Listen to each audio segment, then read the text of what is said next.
Demi, we've got you back on the podcast, sharing your birth story. I'm so excited to chat. Thank you so much for joining me today. I really appreciate you taking the time out. You're a busy mum. So, welcome. Thank you so much. Thanks for having me. So, as I mentioned in the intro, we've already talked to you. We've already chatted about flat head syndrome from your expertise as a paediatric physio. And now we're coming from a totally different angle. And I'd love to chat to you as a mum. And, thank you for offering to share your birth story. My absolute pleasure. I think it's funny. It's been 8 weeks now, and it's coming back. It's all flooding back, but I had to tap into some memories that already feel like such a long time ago. But I'm very excited to share the journey. It's definitely different the second time round, so I'm keen to share the journey. And we've got a lot of second-time mums on the podcast, listening to the podcast too. So you've got beautiful Harry, who's 2.5, and you've had little George, who's now 8 weeks. So let's start with the pregnancy. And I know we might be talking about Harry along the way, but let's really try to focus in on George, like your pregnancy with George and the birth with George and your recovery as well, because I know they were two very different experiences. Let's start with pregnancy. How was pregnancy different with second time round as a mum? Very different. I guess the biggest thing, which is pretty obvious to most people, is you have a toddler now. Your needs don't come first anymore, even when you try and prioritize them. So being super active, going to the park, running him after him on a bike, also working, balancing that. I also felt like the second time round, I was a lot more nauseous and unwell. I felt pretty sick up until about 25 weeks. But I think there's a resilience you gain from being a mum with all aspects. You know, you push through a lot of sleep deprivation, pain, putting your needs aside, which I'm not saying is the right thing to do, but it kind of happens. And I think you're almost trained to do that. So when I was pregnant, it was kind of like, okay, how am I feeling? Try and prioritize, if I need to rest, when the toddler's resting, that kind of thing. But having him keeping me super busy and active was definitely more of a challenge with this pregnancy. And how did the pregnancy go in terms of like pelvic girdle pain, aches and pains, challenges along the way? Surprisingly, I didn't have too much pain. Around 20 weeks, I got a little bit of pelvic pain, but that's actually when I started your Pilates program. And this is not, sponsored in any way. It was just I thought, okay, I'm very active. I'm on my feet a lot, walking a lot. I need to actually get the better core strength and pelvic floor strength so that I can do the lifting and the running and the chasing after Harry on a bike and that kind of thing, and make sure I had that stability before I did those things. So it was really helpful. I would do a session before work, even just 10, 15 minutes, and I think that really, really helped me. I did have to wear a pelvic belt for about maybe 5, 6 weeks just for that pelvic pain. But thankfully that disappeared closer to 30 weeks. As I got stronger, I believe that was an aspect as well. Mm. And yeah, thank you for saying those things. But the reason I asked that is because as a mum, you're wrangling a toddler and it's so hard to be achy or sore or, in discomfort when you're pregnant, especially second time. It's hard at any stage, whether or not you have no children yet, but especially with running around with the toddler in tow. Yeah, and I think that the other biggest challenge is my husband had to have knee surgery and he was non-weight bearing, so he wasn't allowed to put weight through his both legs, basically. So he was on crutches from about when I was about 30 weeks till about 38 weeks, and that was very challenging because at the time, a normal time where I'd have to deload and stop lifting so much and carrying and putting him to bed. Unfortunately, I had to because he was on crutches, so he physically couldn't do it. He couldn't put weight through. And that's where we leaned on family, and thankfully we had a lot of family support. So even just little things like coming and taking Harry out to the park for an hour or two so I could just, put my feet up rest, and we could both just sort of reset. So that was definitely the biggest challenge and a hurdle we had to overcome. We didn't really have a choice because it was either he had the surgery then or he had the surgery when we had the newborn, which would have been even harder. So that was Mm. another challenge as well. Yeah, right. Oof. And so lucky you had the family support, isn't it? Exactly. And I always say this, hats off to anyone who doesn't have family support or is a single parent. I really don't know how you do it because it's tough and it's a challenging gig, that's for sure. Yeah, yeah. So a little bit of a different tangent. Harry was born via a cesarean. And at what's like with your pregnancy second time round, at what stage did your thoughts start to what stage did you start to think about the birth and planning? To be honest, when I was pregnant, I just thought, now the reason I had a cesarean was I found out at 35 weeks pregnant with Harry, my first, that I have a bicornuate uterus, which instead of it being like a pear shaped, it's like a heart shaped. And this caused Harry to be in a transverse position, which is like a side lying position. And at 35 weeks, my obstetrician said, look, we don't really have a choice here. You can't give birth vaginally. So you're going to need a cesarean. And of course, like, physically he wasn't head down, and he couldn't turn because there's no room based on the shape of my uterus. So when I was pregnant with George, I thought, okay, that's my uterus shape. I'm going to just have to have another cesarean. It is what it is. And early in pregnancy, at the sort of 20-week scan, he was head down. I was like, okay, but things can change at any moment. And as I was approaching closer to 30 weeks, he was still head down. I'm like, oh, okay. So around 35 weeks, which was quite late, my obstetrician goes, right, would you like to try for a VBAC or a cesarean? And I sort of was taken aback because in my head the whole time I was like, I'm just going to have another cesarean again. So when he said that, I sort of went, oh, okay, that's an option. And the way I sort of go about things, if I'm going to do something, I'm going to go 100% or I'm not going to do it at all. So when I thought that VBAC was an option, I was like, okay, if I'm going to go down this path, I need to really plan, I need to prepare. And it felt like a VBAC's a marathon. I'm not going to sign up for a marathon if I haven't trained for it. So that was the biggest thing for me. I thought, okay, I've got maybe it was 32 weeks actually, 32. I've got, let's say, 4 or 5 weeks of planning. I'm going to research what is a VBAC? How does it work? What are the risks? How do you prepare for one? How do you prepare? What's labor? So I didn't labor with my first. So it was all these things. I'm like, I need to empower myself with knowledge on how things work before I can even think about a VBAC. And then I said to myself, right, if I do that for 4 or 5 weeks and see where my head is at, then I'll make a decision based on what I want to do.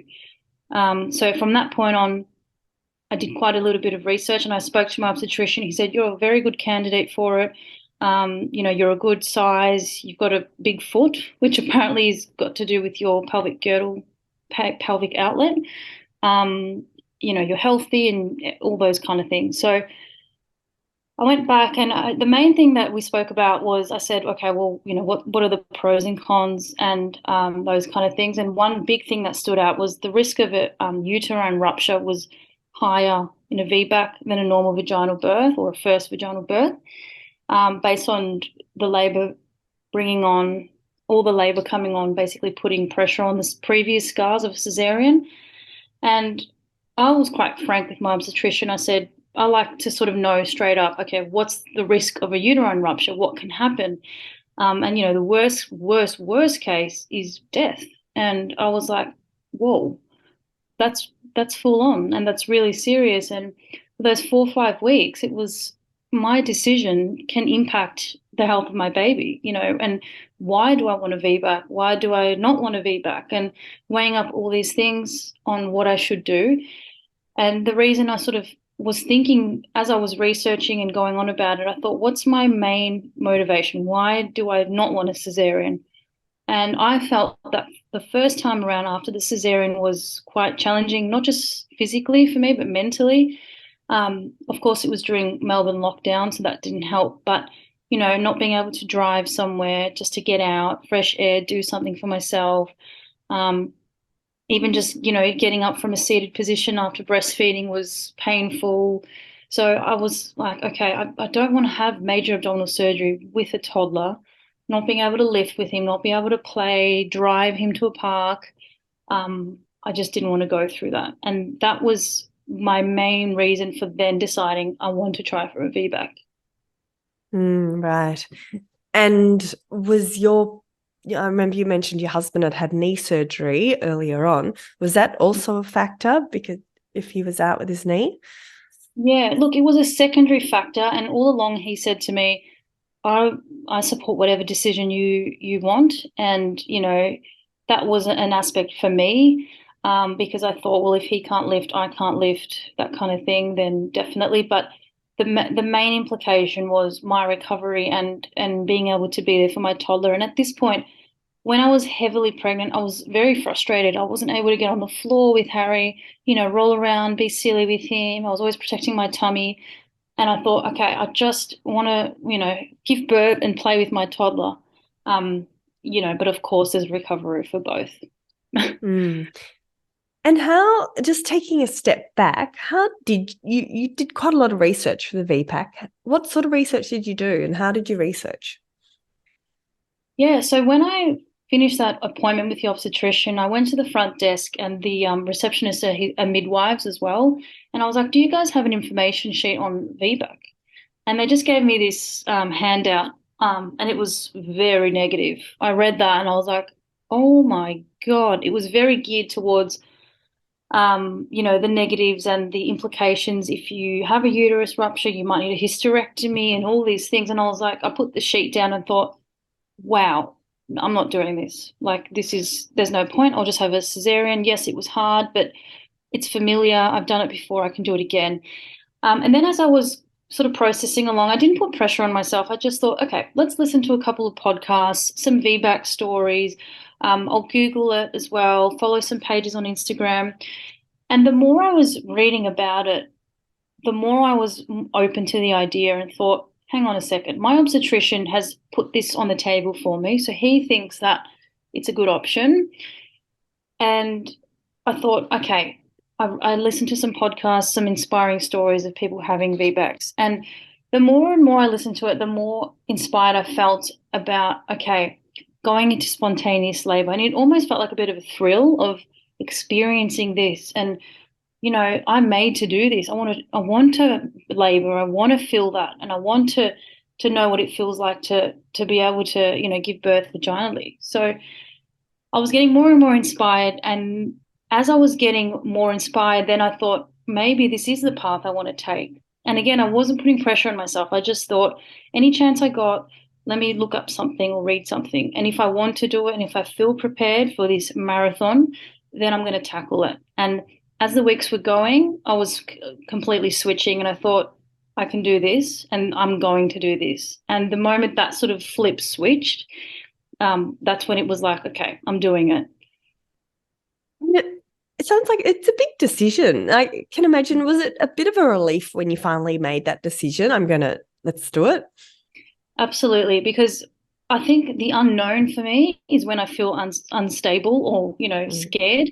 Um, So when I then made that decision for myself, I thought, okay, if I'm going to do this, I have to focus on the positives.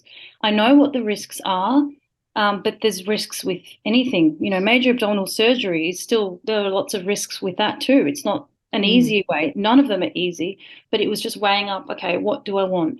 And I think as I said, towards the end, it was more becoming inspiring in terms of, I want to have that feeling. I want to know what that feels like. And this might be the last chance. I'm not sure. So let's try and have an open mind as well, that if I do need a cesarean after that, say an emergency cesarean, then I'm going to be at peace with that.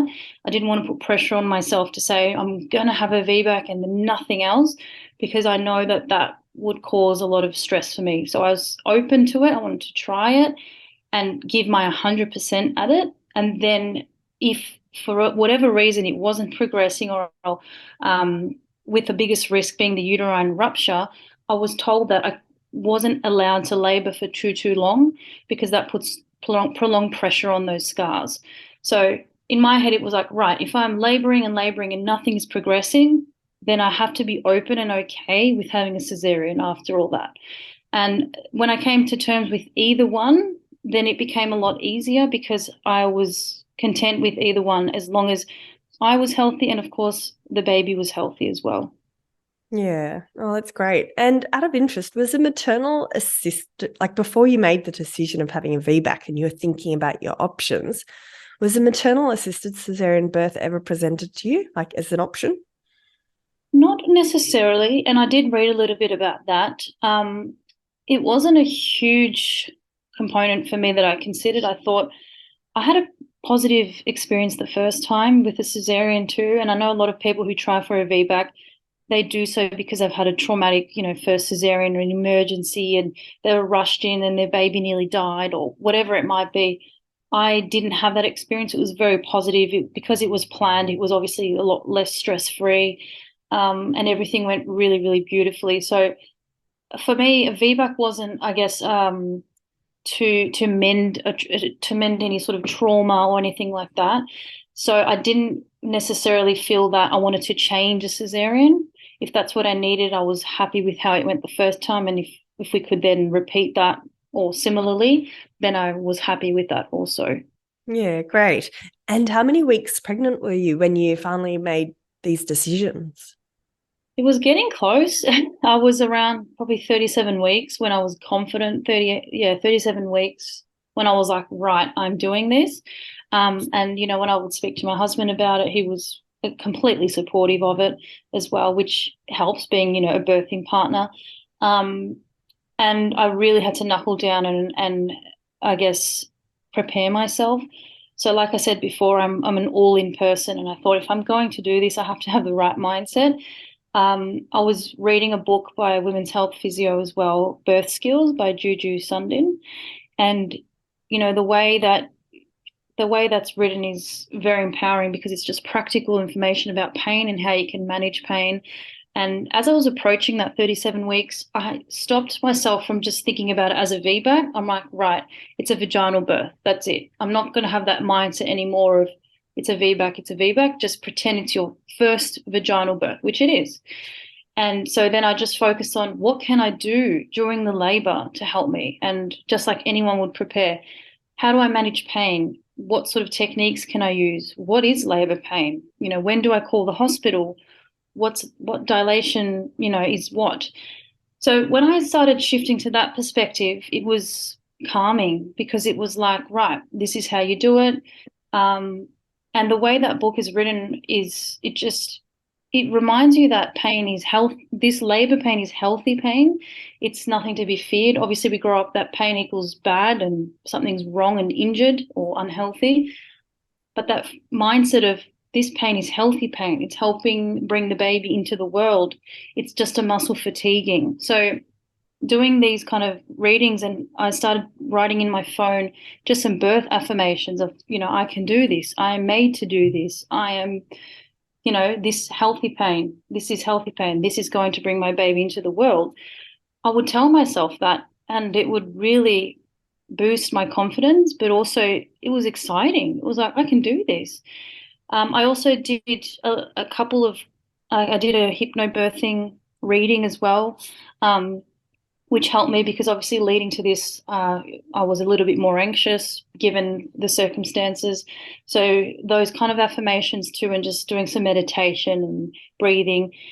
There'd be some times where it would creep into my mind of, oh my goodness, what about this uterine rupture? And what if something happens to my baby? And this is based on my decision. And, what if this is the wrong decision? But I would then quickly remind myself of the positives of it. And, the baby's going to be monitored the whole time during labor, with the monitors on the baby. My obstetrician is supportive of it, which was a really, really big factor. And what I've come to find is people who try for a VBAC don't necessarily have that support. And because I did, it gave me a lot of confidence. And I surrounded myself with positive experiences and stories as well to help me. Yeah, lovely. So what happened? How did it progress from, yeah, talk us through the morning or the night of the big day. Yeah. So 2 days, when I was about 38.4, 38.3 actually, my son Harry was very different that day. He was very, very cuddly. He was affectionate. He was just different. And I said to my husband, he is sensing something. I'm telling you now. And he was like, I don't think so. I'm like, he's definitely sensing something. The next day, I woke up with period-like cramps in my tummy, which I hadn't felt before. This was the first time in the pregnancy. And I'm very in tune with my body. I thought, okay, something might be happening, but I don't want to get too excited just in case it's not happening. So at this point, I was 38.4. It was a Monday. And just throughout the day, like I said, I felt these period cramps. I felt a bit tired, but I just went about my day. Um, Funny enough, I had a TENS machine that I thought I better look at how to use this, just to make sure I know what I'm doing. And my husband and I looked at that. And then as the day went on, sort of around 3, 4 p.m., just started getting a little bit of tightening pain. And sorry, the day before I had Braxton Hicks every hour, which I hadn't had that frequently at this point. And so throughout that day, every sort of, a few hours, I would get a bit of a tightening. And then I thought, oh, okay, nothing's there. I just went about my day. I just kept going. Didn't think much of it. As it was approaching dinner time, I was getting my toddler's dinner ready, getting him ready, and then I would feel those pains again, but it would be a lot more frequent, and it was probably about every 15, 20 minutes. And I thought, is this just, musculoskeletal? Is this because I hadn't felt labor pain before, so I wasn't sure. My husband goes to me, are you sure this is not labor? Like these labor pains? I'm like, oh, maybe. Let me start recording. So before I knew it, by this point, every 10 to 15 minutes, I would feel this tightening, and it would last not very long, about 30 seconds, and then it would stop. And then the moment it would stop, I was like, great, I'm just going to keep going, bath the toddler, read books, keep going.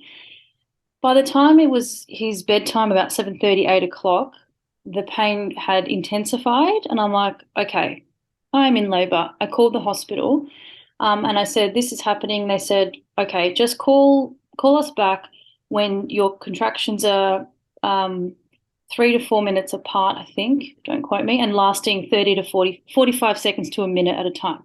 Now, bearing in mind, at this point, in my head, I thought, I'm not allowed to labor for very, very long. So I had to call them up early just to make sure they knew. We called my mother-in-law. My parents were away at the time. And I said, this is happening. She was already on alert to come and stay over at our place to look after the toddler.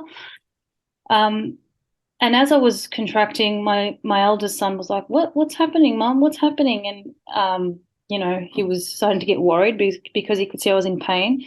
Thankfully, he went down and I was in bed, and the pain just kept getting worse. And it sort of excited me how that pain was sort of coming on. I'm like, okay, I think it's happening. Yeah. Yeah. Well, I was just going to ask, how were you feeling at this stage? So it would be like there would be moments where I would get nervous, and then I'd be overcome with excitement at the same time. I think I didn't want to get overexcited initially because I thought this could just be a false labor pain. When I had called the hospital, they said, yes, it could be, or it could be your body just preparing you for labor, which could be in a week. And I'm like, I don't want to think it's happening and then it doesn't. I'll feel very disheartened because once it's coming, I was like, I want to just do this. It's like, again, that marathon analogy, getting to the line and then going, oh, the race is next week. And I'd be like, no, like I just want to do it now. So when that sort of progressed, I was actually getting excited, and I went back and read my birth affirmations, and I thought, okay, this is healthy pain. This is healthy pain. My biggest fear with VBAC was when I'm in labor, how do I know the difference between labor pain and my uterus rupturing? That was my biggest fear. And I thought, I have to trust my body. So when I was having these pains, I'm like, okay, it's painful, but it feels right. My body knows that this is normal. And it just clicked into gear. So then I started just getting on gym ball, leaning forward and sort of, rocking and kind of pushing through those pains that way and trying to breathe through everything. by this point, it was close to 11 p.m. at night. My mother-in-law came over and we left for the hospital about 11:30 p.m. When we got there, we were greeted by the midwife. She was lovely. We went in and, they put the monitor on. The baby was doing well. Heart rate was really good. And she agreed that, yep, you're in labor. And after a while, she's like, okay, you're staying in. It's definitely labor. And I thought, okay, game on. Let's do this. Because my biggest fear was being sent back from the hospital. I just wanted to do it because once I'm in that head game. So when it all started, every time I had a contraction, I wasn't able to sit down.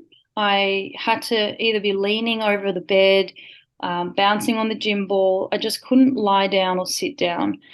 And I found that throughout the whole labor.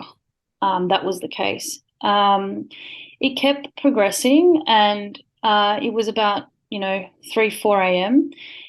and I was still just going at it. I had the gas to help me as well. My midwife initially said, do you have a plan? Is there anything, that you want me to be aware of? What I did have was the TENS machine. I wanted it to be a calm environment, so dimming the lights. I didn't want too many people coming in and out because I would lose focus at that point. And she was lovely. She helped me with that, and she would come next to me and speak in a very calm voice about, you've got this, you're made to do this. And just those little things really, really helped me.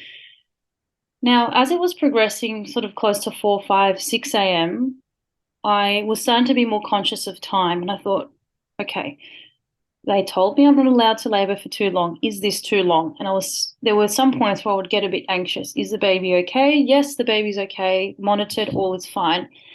And I thought, it's a Monday or now Tuesday morning, AM. Is my obstetrician coming? Is he aware? Is he going to check, what's happening? The midwives were great. They didn't do any internal exams. And that was one thing I didn't want to do too many, internal exams to see how far I'm dilated. One, from a mental point of view of, I didn't want them to come in too early and then see that I'm only, 1 centimeter dilated and feel really deflated. Two, from a infection point of view as well. I was aware that there was an increased risk of infection with, repeated examinations. And then I said to my midwife, this was a changeover in the midwife as well. And the midwife I had initially was really great. And I got really upset when she left because, I was progressing really well with her. I was like, no, please don't leave. There was a point in the labor where things slowed down and I wasn't having contractions for like maybe 10 minutes. It sort of slowed down and I started getting a bit worried again, thinking, oh gosh, if things don't progress with enough time, I'm going to need a caesarean. And we then I expressed some milk just to help speed things up in labor, which was a really, really cool technique. Things progressed again from that point and I just kept going. When the new midwife came, I wanted to change technique because at this point I was just using the gas, leaning on the bed, not too much progress. So I thought, okay, I need to change it up. The pain is increasing. I'm not tolerating this very well. The midwife suggested a shower. So I went into the shower and had just the hot water on my back. And that was really, really helpful. I was in there for about an hour. And towards the end, I started feeling a bit faint and hot because I wasn't drinking enough water as I was in the shower as well. So then I had to have some IV fluids just to boost that up as well. The midwife said, your obstetrician is going to do his rounds around, 7:30. So just wait till then. This was probably about 5:30. I'm like, okay, just keep going. Keep your head in the game. Any moment my head kind of didn't concentrate or think about it, my pain would go through the roof. If I wasn't concentrating on my techniques and my stomping, I would do some standing, lifting my legs. If I would divert from that, I would feel the pain and go, okay, back to your game. 7:30 comes, where is my obstetrician? 8 o'clock comes, where is my obstetrician? I was getting anxious now. I'm like, how many centimeters am I dilated? So this was from like 11 p.m. at night to 8 a.m. the next morning. He comes in, checks me. He's like, you're 3 centimeters. And I nearly cried. I cried. I was like, you are kidding me. After all this, I'm only 3 centimeters. But he said, I'm happy with how you're progressing. The baby's looking he's doing well, no distress, and you're doing well. If you're happy to keep going, that's good. My waters hadn't broken either. He's like, let's just see how you go for the next hour. And then, I can come back and see how you're going. We can manually break your waters. I'm like, okay. So kept going for another hour. And at this point, I'm like, I need to get out of the shower. But I was also really scared to try another technique because the shower was working so well. I didn't want to change, but I had to get out because I didn't feel good. So when I got out, I, again, just kept going with the TENS and the gas, breathing. My husband was helping me a lot with my technique, which was basically stomping and just using my legs. And that was the one big thing I learned from the Women's Health Physio book was, trying to overcome that pain with other movement, which was stomping my legs, or sometimes squatting really helped me as well. And also cueing into other senses. So, hearing my husband counting, hearing my feet on the ground stomping. So focusing on that rather than the pain. And that was really helpful. So when my obstetrician came back an hour later, my waters still hadn't broken. I saw my mucus plug in the shower though. So I'm like, okay, something's got to be happening. When he came in, I said, yeah, let's just break my waters so we can get things going.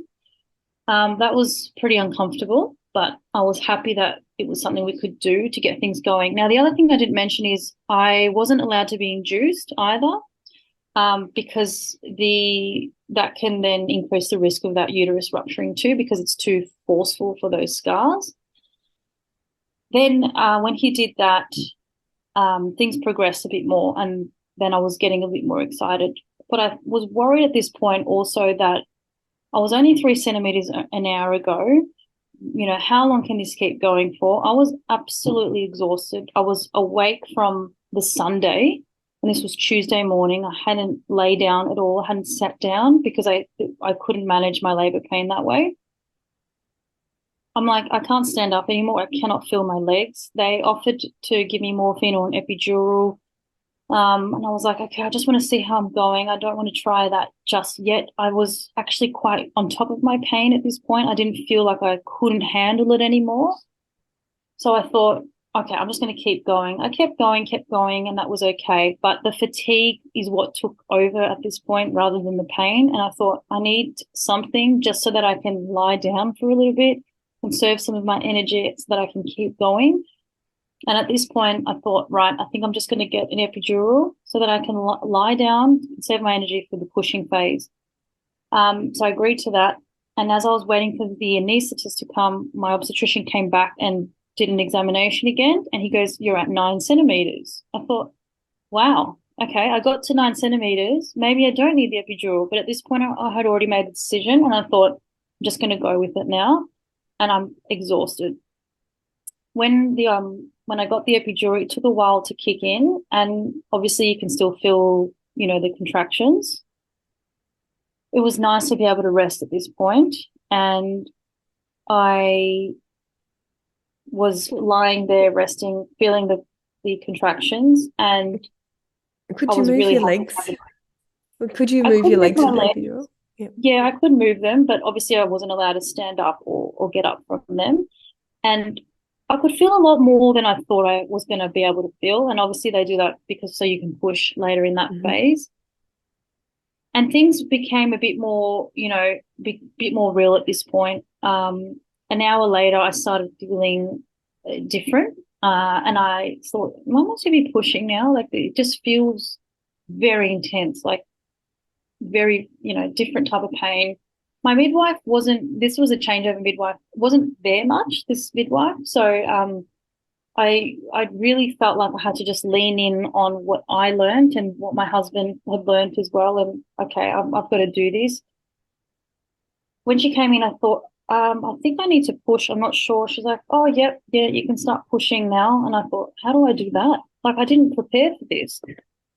So when she explained to me how to push, then things started progressing. So we initially did that inside lying, and the head would sort of show a little bit, and it wouldn't progress from that point. So she's like, okay, let's change positions. Obviously, I couldn't stand up having the epidural. So I went on my back at this point, and it was, almost midday at this point, and I was absolutely knackered. I'm like, where is this baby? And also there would be times where it would creep into my mind of, I wasn't allowed to labor for too long. Is the baby okay? And I would check in every now and then. And the midwife said at one point, she was like, right, now we're going to start pushing, but, we got to be conscious that you've got those scars. Or she said something like that. And that threw me off a little bit because my head went to a bad place. And then I thought, don't think of that. You're here now. And I said to her, I'm like, I'm scared after all this that I'm going to need a cesarean anyway. And I was open to it, but I thought, I've worked so hard. I don't want to end up there. And she's like, it's way too late for a cesarean now. You're doing this. I'm like, okay, we're doing this. Then I saw my obstetrician come back and check, and that's when I knew things were real and it was happening. And I'm like, let's do this. Let's just go. So I had to get my legs up, and I would envision as I was pushing, my husband was go, go, go, go, go, and my midwife was saying go, go, go. I would actually envision myself. I used to play soccer, Premier League, and I would envision myself running down the wing, and my husband, who was watching me at the time as my boyfriend, going go, go, go, go, and I would, envision that the whole time. My husband would also video each push and then show me after it, so that I could be encouraged and go, oh my God, there's the baby's head. Wow, okay, this is happening. And it was quite surreal. Like I didn't feel like I was quite there. It was an out of body experience. Like, okay, this is really happening. There's going to be a baby here. And with each push, I was pushing for about half an hour, which felt like 7 hours. Where is this baby? But they were like, okay, he's doing well. He's not distressed. We're going to keep going, keep going. Then towards the end of that half an hour, I saw my obstetrician come and he started putting like a gown on. And I was like, oh, okay, something's happening. My husband goes, you look like a butcher. And I'm like, that's not what I want to hear right now. Like, I don't want to feel like I'm being butchered in any way. Anyway, so as I was pushing, his head would come out, but then it would go back in. And I thought, oh, okay, what's going on? So my obstetrician had to do an episiotomy just to make a little bit more room so he could come out. Then with a few more pushes after that, he came out, cried straight away, eyes completely open, and I was able to have, he was put on my chest for an hour. I was in disbelief. I couldn't believe that I did that. And it was, I don't know, I think I just took each moment as it came, and I wasn't ready for it. I thought, oh, okay, after all this time, he's here.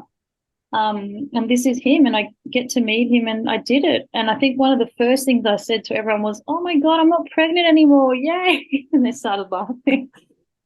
Could you feel the hormone rush more compared to a cesarean? Yeah, I think yes, but it wasn't straight away. It was probably like half an hour later. I was overcome with just happiness. Like I wasn't bawling my eyes out. It was just more, I was beaming. I was so excited that he was here, and I did it. And I was so focused on the birth that once he came, I was kind of like, oh, I've got a baby now. Like I was just so focused on the journey, and I forgot that what came with that was the best part was, having my baby. And he was there, and it was very surreal because, like you said, there was a bit more of a rush than it was with the cesarean.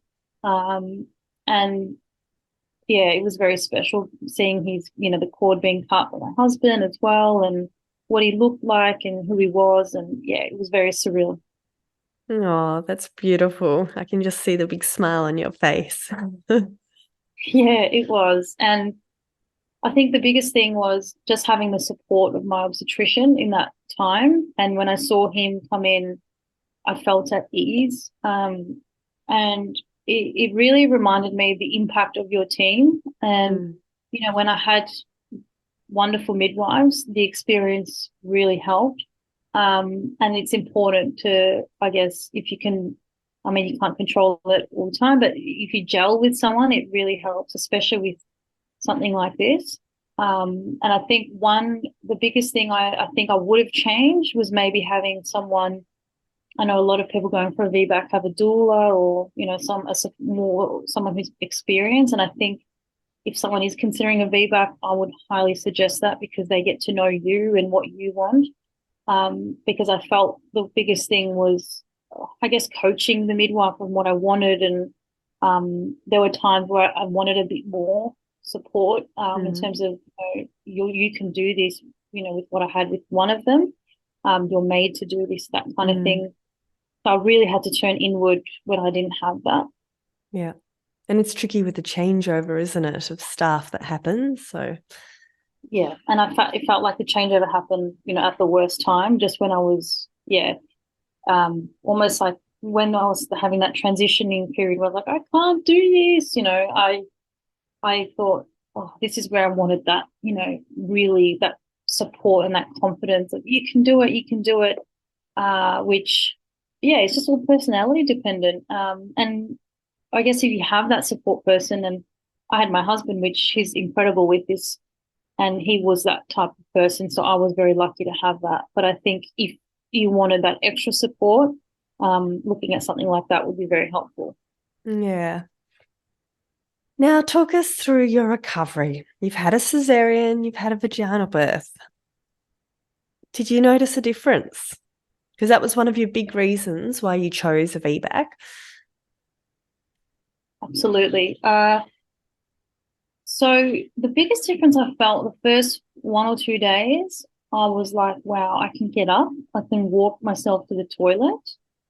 And that was life changing. I was able to shower by myself. I didn't need my husband to take me to the shower. My first time with the cesarean, I fainted on the toilet. So it was nice to be able to go to the toilet and not feel like I'm going to faint because of, the medication I've had, the heavy pain relief I didn't have. And I already felt like I was in such a different mental state. And that helped me immensely. Because I had the episiotomy though, that was very uncomfortable, very painful. And it would be very difficult to sit down because of the pressure on it.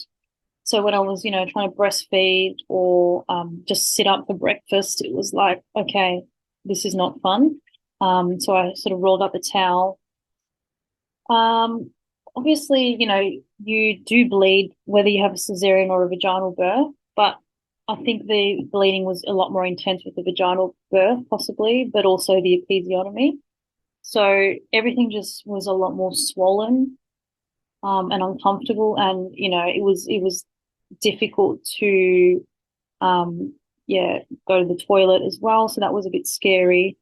I think I didn't realize the recovery in the first week. I think it was a lot of adrenaline running as well. When I did see the women's health physio in the hospital, she's like, right, no lifting for 6 weeks. And I thought, oh my God, I forgot. I didn't realize that, you still have to be very, very careful with the vaginal birth. You're still not meant to lift because of the pressure on your pelvic floor. So at that point, I started realizing that this is not the easy way out either. There's no easy way out. Yes, I don't have a cesarean scar again, and I can, sit up a little bit better. I can walk, I can drive, which for me made a massive difference in my postpartum recovery and my mental health. But I think the biggest thing was the realization of, okay, I'm not really meant to be lifting. I don't want to have a prolapse because I'm lifting too much. So that was a point where I was a bit worried, but I thought it still felt a little bit more comfortable for me to tackle everyday things, even just being able to, dropping a towel on the floor, being able to pick it up. I felt very frustrated the first time because I would drop a towel and my husband would be behind me picking things up, and I just felt very dependent. Whereas this time round, and I think the second time round, I didn't really have a choice, having a toddler as well, was I could get on with things a little bit better. And I was also really good at speaking up for myself as well with this recovery. So the family was around. I'm like, can you please lift Harry? can you please do this? I was a lot better at speaking up, and I think that has helped with my recovery. But the other side of things of, bleeding a lot more and the episiotomy healing, that was not an easy recovery. And what I've really come to realize is there's just no easy way out. And that's just the way it is. And I've realized how incredible women's bodies are and what they go through. So, either way. Yeah, I think you've articulated that really well. There's no easy way out. There's pros and cons of both. And either way, whether or not you have a vaginal birth or a caesarean birth,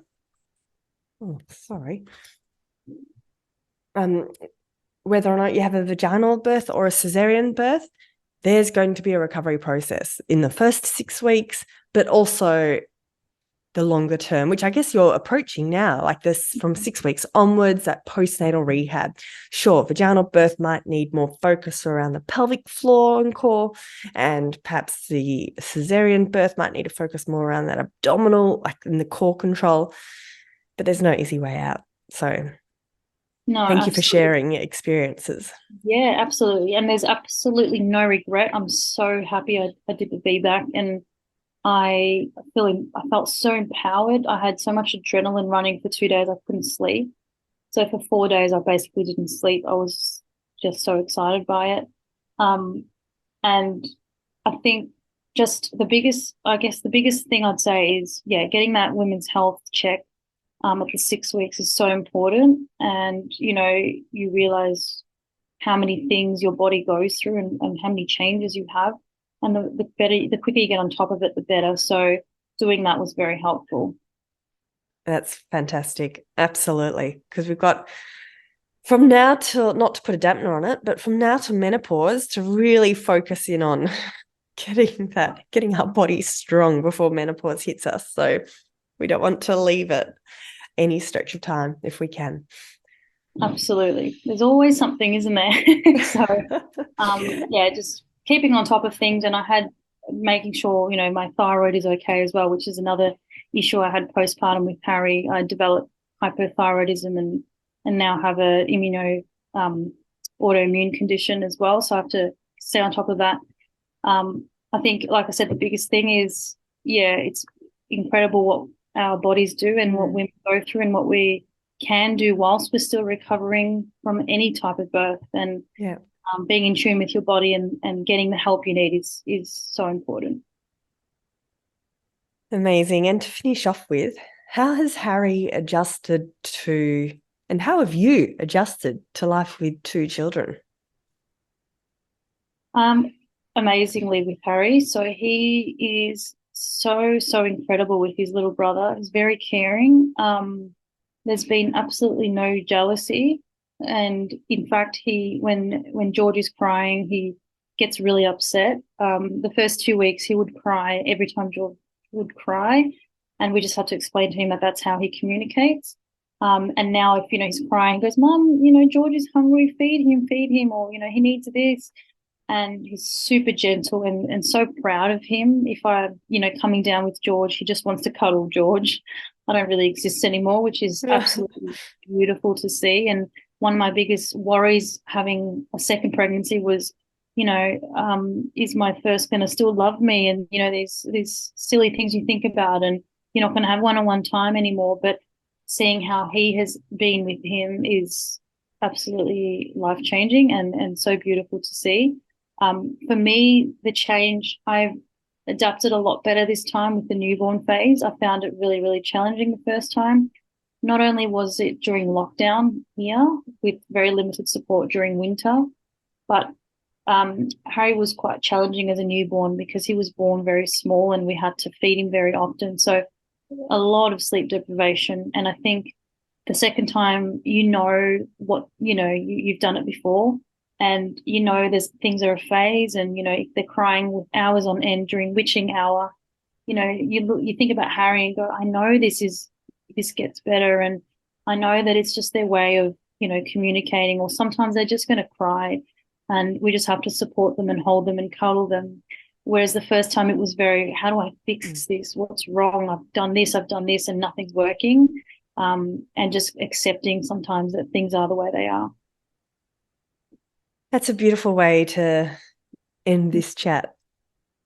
Thank you so much, Demi, for, I guess, candidly, openly sharing your story and your journey to becoming a mum of two. I appreciate you taking the time today.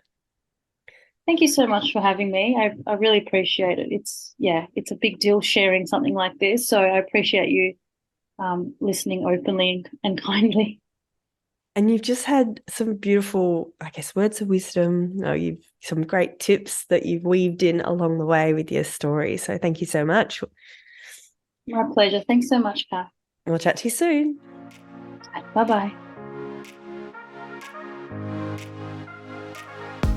Thanks for listening to the Fitness Mama podcast, brought to you by the Fitness Mama freebies found at www.fitnessmama.com/free. So please take a few seconds to leave a review, subscribe so you don't miss an episode, and be sure to take a screenshot of this podcast, upload it to your social media, and tag me at Fitness Mama so I can give you a shout out too.